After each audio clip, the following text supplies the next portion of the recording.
ক্ষমতার ১.৫ মাসে কেবল ব্যাংক থেকেই সরকার ঋণ করেছে প্রায় ৪১,০০০ কোটি টাকা। আর ইউনূস সহ শেষ ৩ মাসে তা ছিল প্রায় ৫৬,০০০ কোটি। মূলত রাজস্ব আয় বিপুল ঘাটতির কারণে পরিচালন ব্যয় মেটাতেই এমন উদ্যোগ। ফলে মাত্র ৯ মাসে ছাড়িয়ে গেছে পুরো অর্থ বছরের লক্ষ্যমাত্রা।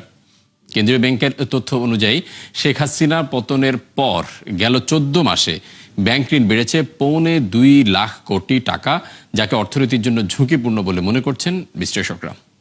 আব্দুল জাহের আনাসের রিপোর্ট। দীর্ঘদিন ধরেই স্থবির অর্থনীতি, বিনিয়োগের অভাবে বাড়ছে না কর্মসংস্থান, ফলে গতি হারিয়েছে সার্বিক কর্মকাণ্ড। অন্যদিকে চড়া মূল্যস্ফীতির প্রভাবে কমছে কেনাকাটার প্রবণতা, আর এসবের পুঞ্জীভূত ফল রাজস্ব আদায়ে বিপুল ঘাটতি। অর্থবছরের ৮ মাসে যা প্রায় ৭১,৫০০ কোটি টাকা। রাজস্ব আদায় কিংবা অর্থনীতিতে দুরবস্থা থাকলেও থেমে নেই সরকারের ব্যয়, যা আরও বাড়িয়েছে মধ্যপ্রাচ্যের উত্তেজনা। এ কারণে ব্যয় মেটাতে ব্যাংক ব্যবস্থা থেকে দুহাত ভরে ঋণ করছে সরকার। অর্থবছরের ৯ মাসে যা প্রায় ১,০৯,০০০ কোটি টাকা। এই অর্থ ছাড়িয়ে গেছে পুরো অর্থবছরের লক্ষ্যমাত্রাকে। যে আমরা যাতে একটা ঋণ ফাঁদের মধ্যে না পড়ি, এটা একটা মূল টার্গেট হতে হবে এই সরকারের। বুঝলাম যে এখন তারা জ্বালানি এবং ইত্যাদির কারণে ঋণ নিতে হচ্ছে, বিভিন্ন সামাল দিতে হচ্ছে, তাদের ইলেকশন প্লেজ যেগুলো আছে সেগুলো বাস্তবায়নের একটা তাদের বাধ্যবাধকতা আছে। কিন্তু আমাদেরকে সবচেয়ে বেশি যেটা জোর দিতে হবে সেটা হলো যে আমাদের সম্পদ আহরণ, রাজস্ব কিভাবে আমরা বৃদ্ধি করতে পারি। ঋণ গ্রহণের ক্ষেত্রে শেষ ৩ মাসে আরও বেপরোয়া হয়ে উঠেছে সরকার, কারণ কেবল জানুয়ারি থেকে মার্চ পর্যন্তই নেওয়া হয় প্রায় ৫৬,০০০ কোটি, যা আগের ৬ মাসের চেয়েও বেশি।